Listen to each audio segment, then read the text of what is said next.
Do you ever feel like you're constantly walking on eggshells around your boss? Communication can be a real challenge when your boss is difficult to work with. In this episode, I'm going to share proven strategies to help you communicate effectively and navigate conflicts with a tough boss. Hey everyone, and welcome to my channel. For those of you who are new here, my name is Doug Howard and I'm a leadership coach and consultant. Here on this channel, I share weekly insights, tools, and stories to help you level up your leadership skills as well as your overall communication skills and your ability to influence throughout your organization. If you find value in these topics, don't forget to hit that subscribe button and ring the bell to stay updated on all the latest episodes. And if you enjoyed this video, make sure to give it a thumbs up. In today's episode, you're going to learn effective communication strategies specifically tailored for dealing with a difficult boss. We'll cover tips for improving day-to-day interactions, conflict resolution techniques, and ways to ensure that your communication is clear and professional. Let's start by understanding your boss's preferred communication style. Every boss has a unique way of communicating, and understanding it is the first step to improving your interactions with them. Here's how you can do it. Start by observing your boss's preferred methods of communication, tone, and body language. Tailoring your approach to match their style can reduce misunderstandings and build better rapport. For example, if your boss prefers direct communication, make sure that you're being straightforward and to the point in all your interactions with them. This means if your boss sends brief emails with direct requests, you should respond with concise, clear answers.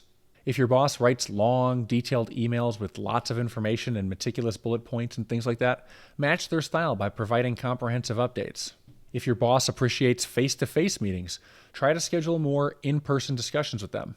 You can schedule regular check-ins and touch bases with your boss to discuss progress on ongoing projects. Here's some additional techniques with understanding their communication style. Number 1, mirror their communication style. This means matching their tone and their format to create a sense of familiarity for them.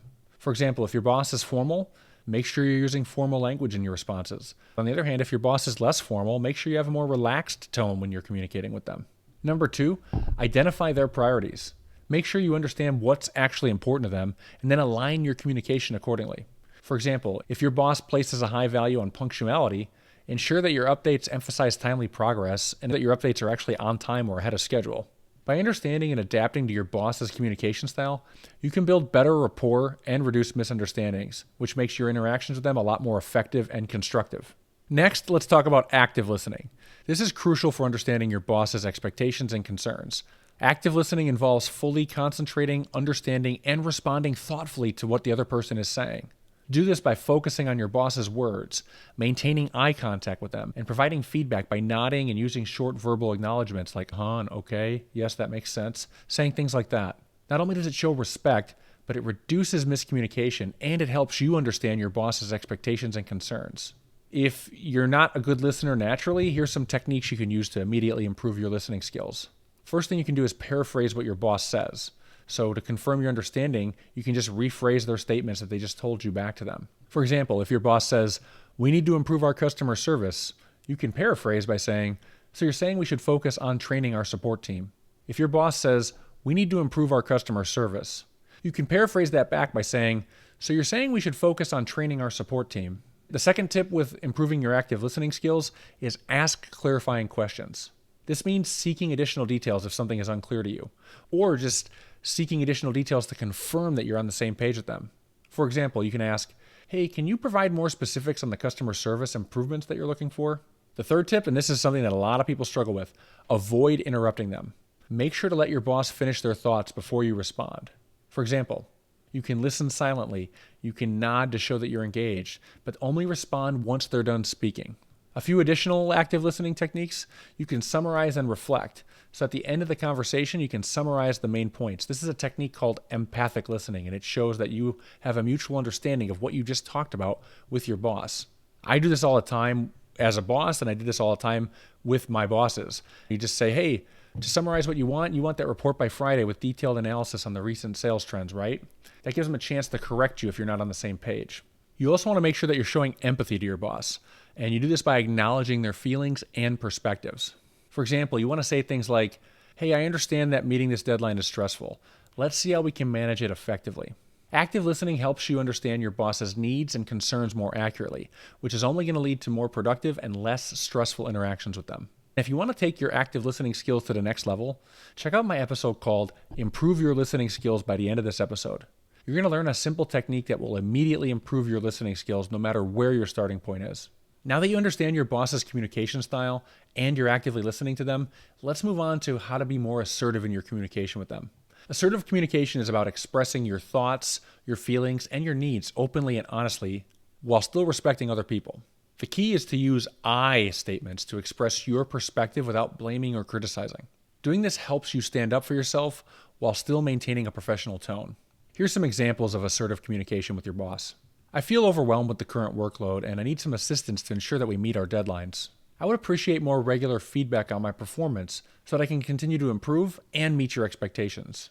I need more information to complete this task effectively.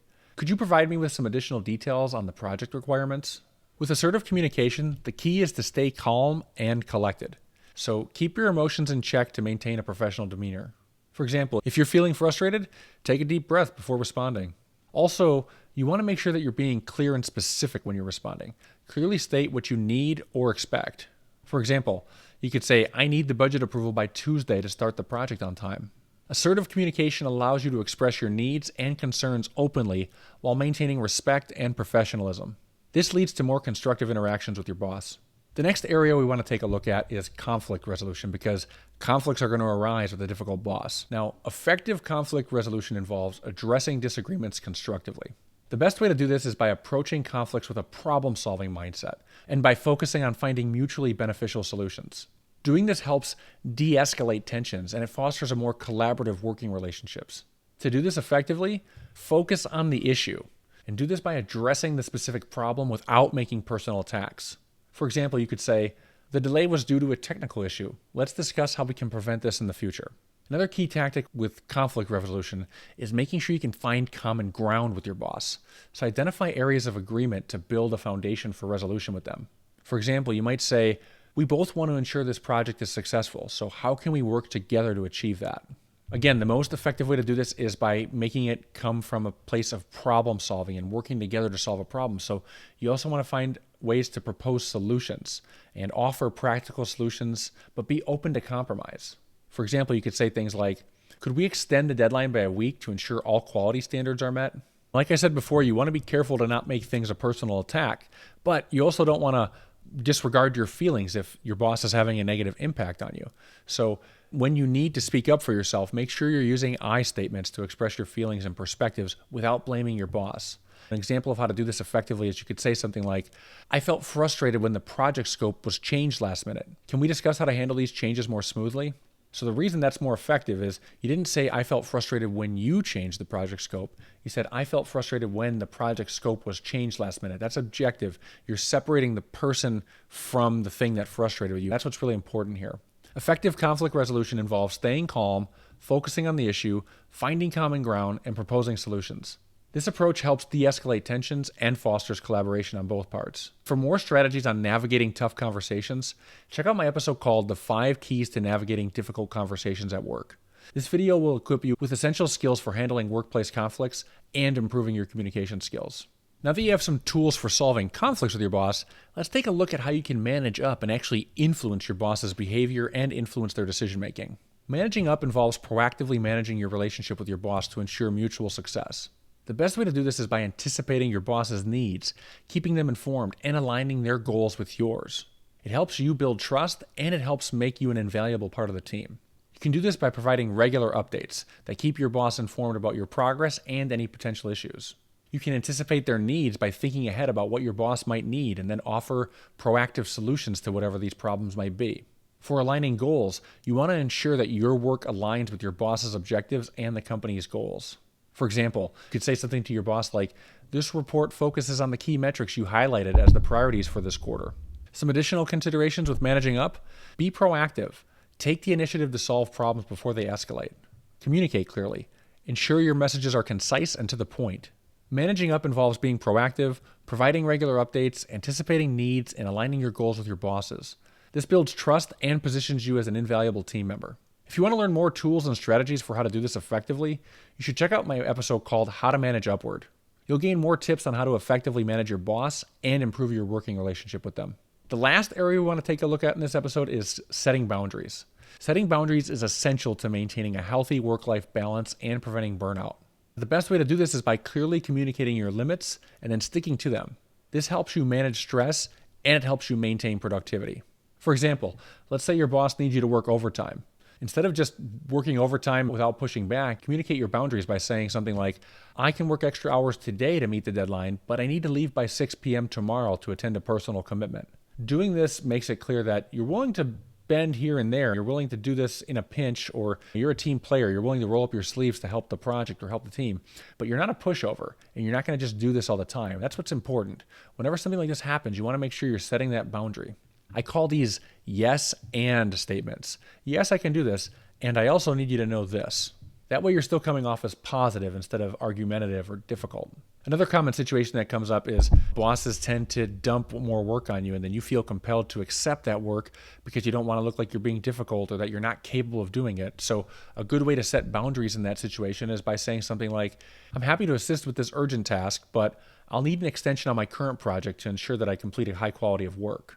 Now, if you have a boss that's sending you emails and stuff outside of office hours and you want to set a boundary there, you could say something like, hey, I'll definitely respond to emails and calls promptly during business hours, but I have commitments outside of work that I need to attend to after 6 p.m. Or you could say, I prefer to handle work communications during business hours. Here are some additional techniques for setting boundaries. 1, make sure you're prioritizing tasks. You want to focus on high priority tasks first and communicate deadlines for those lower priority ones. Another key is delegating when possible. If you're overwhelmed, find ways to delegate tasks to other team members. Communicating effectively with a difficult boss involves understanding their communication style, practicing active listening, using assertive communication, resolving conflicts constructively, managing up, and setting boundaries. By applying all of these strategies, you can improve your interactions and create a more positive working environment for both of you. But getting back to setting boundaries, knowing how to do this effectively is very important because it's one of the keys to maintaining a healthy work-life balance, as well as reducing stress and improving your productivity. Clearly communicating your limits ensures mutual understanding and respect, but a lot of people struggle with this because it feels very uncomfortable to do it. If this is something you struggle with, I want you to check out my episode called How to Set Boundaries with Difficult People.